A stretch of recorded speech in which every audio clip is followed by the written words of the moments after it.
Tujuan awal dari program makan bergizi gratis ini adalah untuk menyelesaikan permasalahan gizi yang masih menjadi PR besar kita, ya. Dan tentu saja diskusi ini sudah panjang, Ibu dan Bapak. Sejak periode yang lalu kita mengingatkan kepada BGN untuk menggunakan peta kerawanan gizi yang sering kami bahas di rapat kerja maupun rapat dengar pendapat bersama Kementerian Kesehatan, kemudian BKKBN pada waktu itu, dan kemudian berubah nomenklatur menjadi Kementerian Kependudukan dan Pembangunan Keluarga, ya. Dan tentu saja saya yakin juga masih ada peta kerawanan gizi yang dimiliki oleh kementerian lembaga lainnya. Yang jelas kita sepakat bahwa kerawanan gizi ini tentu harus diselesaikan dengan berbagai pendekatan. Salah satu yang dipilih oleh pemerintah adalah dengan memberikan makan bergizi gratis, program MBG ini, ya. Sehingga kalau hari ini rapatnya adalah rapat fungsi pengawasan anggaran, maka kita berharap anggaran yang diberikan oleh bendahara negara kepada BGN ini betul-betul dapat dipertanggungjawabkan secara prudent dan kemudian terlihat output, kemudian juga outcome dan impactnya, seperti itu. Nah, oleh karena itu saya ingin melihat dari paparan Bu Arum tadi, ya, bahwa kita tidak hanya puas dengan capaian wajar tanpa pengecualian yang diraih oleh BGN, tapi kita perlu mengkonfirmasi seperti apa capaian dalam konteks kinerja program, ya, di tengah masyarakat. Nah, oleh karena itu yang pertama saya perlu menanyakan kembali Bu Arum, karena memang Bu Arum ini latar belakangnya adalah auditor dan sehari-hari berkutat dengan angka-angka. Saya ingin menanyakan kembali, Bu, apa perbedaan di sini disebutkan di halaman 4 pada bagian aset lancar ini disebutkan belanja dibayar di muka prepaid, ya. Kemudian di bawahnya ada uang muka belanja prepayment. Ini bedanya apa antara belanja dibayar di muka dengan uang muka belanja? Dan kemudian kira-kira ini produknya atau barangnya apa, seperti itu. Meskipun tadi Ibu sudah sebutkan, ya, menurut saya ini perlu dijelaskan kembali, ya, sehingga kita betul-betul memiliki penghayatan bahwa kita tidak akan melakukan kesalahan yang sama, ya, dalam penggunaan anggaran yang diberikan kepada BGN. Itu yang pertama. Kemudian yang kedua, saya juga ingin mendalami apa yang sudah ditanyakan oleh teman-teman anggota sebelumnya. Di sini disebutkan di halaman 5 pada bagian aset lainnya ada dana yang dibatasi penggunaannya sebesar 1,9 triliun, ya. Tadi saya sempat mendengar penjelasan Bu Arum, ini adalah pembangunan SPPG yang dibangun oleh APBN. Ya, ini tolong dijelaskan, Bu, berapa banyak SPPG yang dibangun, ya, dengan APBN di wilayah mana saja, dan kemudian kira-kira seberapa besar korelasinya terhadap penyelesaian permasalahan gizi. Kenapa? Karena kalau kita mendapatkan informasi dari Kementerian Kesehatan Republik Indonesia, ada 12 provinsi dengan prevalensi stunting tertinggi di Indonesia, Bu, ya.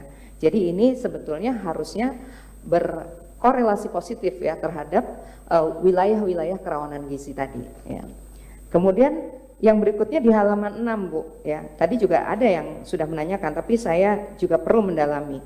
Ini disebutkan ada kewajiban jangka pendek, ya. Ya, kewajiban jangka pendek ini utang kepada pihak ketiga 1,4 triliun sekian, ya. Ini utang apa, Bu? Ya. Utang dalam bentuk apa? Kenapa? Karena ketika Ibu sebutkan ini utang kepada pihak ketiga, ya, besarnya 1,47 triliun, di halaman 10, ya, ini juga ada lagi nih catatan penting lainnya per 31 Desember 2025, tunggakan 2025, ya. Ini sebesar 1,61 triliun, ya. Dan disebutkan di sini keterangannya, ya, adalah utang kepada pihak ketiga, ya. Nah, ini kenapa angkanya beda, ya.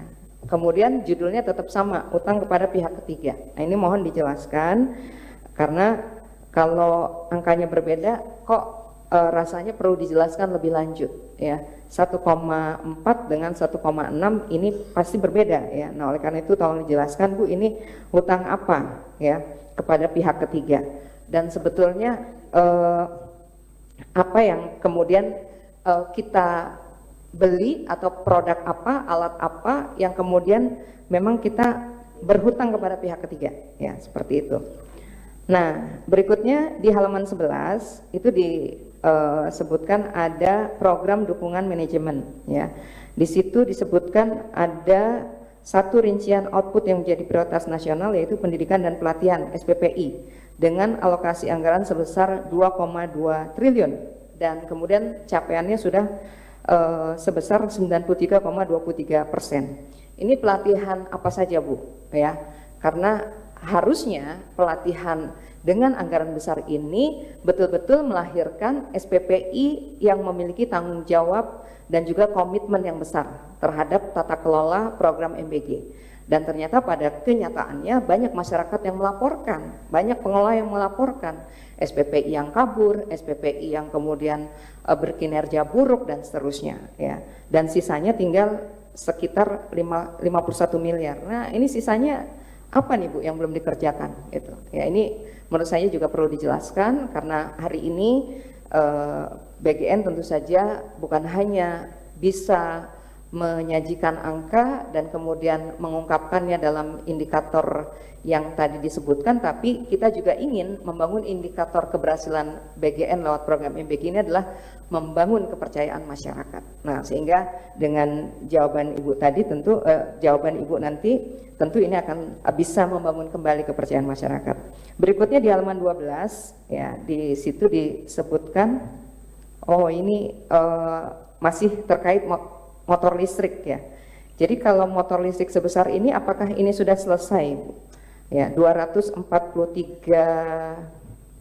miliar ya. Sementara tadi judul-judul yang saya tanyakan itu judul-judul yang belum dijelaskan secara detail ya. Apakah masih ada kaitan dengan motor listrik dan lain-lain yang selama ini menjadi salah satu masalah yang dihadapi oleh BGN. Nah, itu terkait dengan paparan yang Ibu sampaikan. Nah, tentu saja paparan yang Ibu sampaikan ini ya juga harus didukung Bu dengan perbaikan tata kelola program MBG ini. Karena nggak mungkin kita hanya bicara soal bagaimana realisasi anggaran, apakah sudah mencapai 90%, apakah sudah tercapai 100% dan seterusnya. Tapi kita juga ingin memastikan tujuan awal ini bisa tercapai dengan menyelesaikan permasalahan gizi. Dan yang kedua, saya juga berharap Bu, kita semua mendorong kepastian regulasi ya.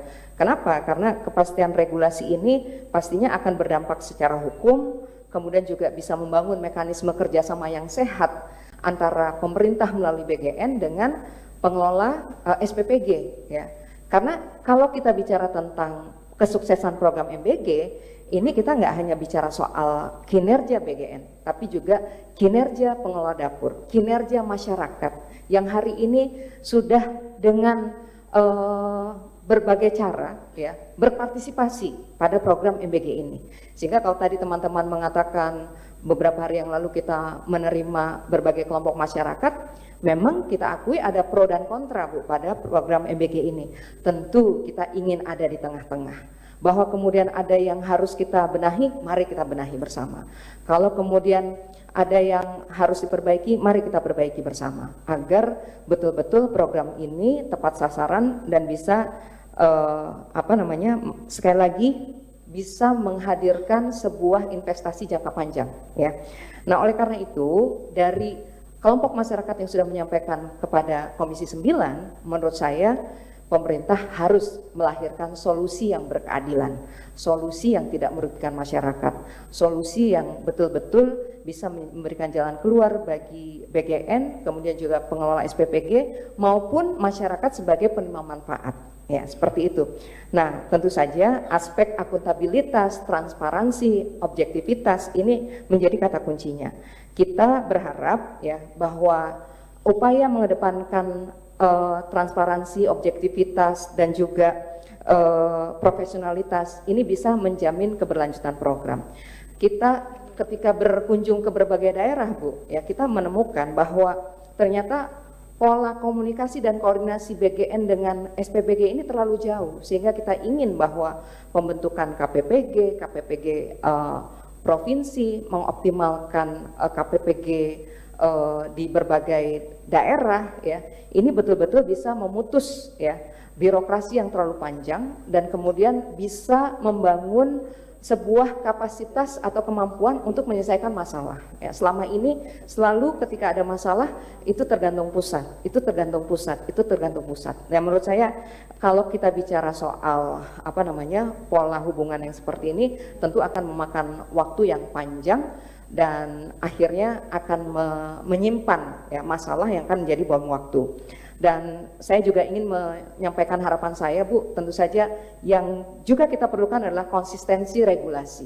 Setiap arahan, setiap instruksi itu betul-betul harus terdokumen, menjadi dokumen yang resmi ya, entah itu pedoman, kemudian keputusan, petunjuk teknis dan seterusnya. Jangan sekali-kali ada instruksi yang sifatnya verbal yang kemudian itu menjadi kesalahan di antara para pihak ya, pemahaman yang berbeda, multitafsir ya, atau kemudian salah dengar, atau kemudian bias atau deviasi antar wilayah dan seterusnya. Dan ini berdampak luar biasa, Bu, ya, berdampak buruk. Kenapa? Karena ada ketidakpastian di lapangan ya. Dan kemudian kita juga nggak bisa menuntut pertanggungjawaban. Kesulitan mereka untuk mempertanggungjawabkan. Kenapa? Karena tadi instruksi, arahan, juknis dan lain-lain itu tidak konsisten. Ya, ada sebagian yang verbal, ada yang kemudian pergantiannya sangat cepat seperti itu. Termasuk yang tadi disampaikan oleh teman-teman antara Perpres nomor 12 dengan Perpres 115, antara terminologi 3T dengan terminologi terpencil. Ya, ini menurut saya juga harus diperjelas ya. Dan jangan lupa, Bu, karena memang ini adalah program yang memiliki tujuan mulia, maka libatkan pakar, libatkan ahli gizi, libatkan pengamat, dan libatkan asosiasi. Kemarin mereka sudah membentuk presidium katanya dalam rapat dengar pendapat umum ya kepada Komisi 9. Ada asosiasi, ada himpunan, ada presidium yang mereka bangun. Menurut saya ini perlu didengar ya sebagai aspirasi yang mungkin pahit tapi akan memperbaiki program ini ya.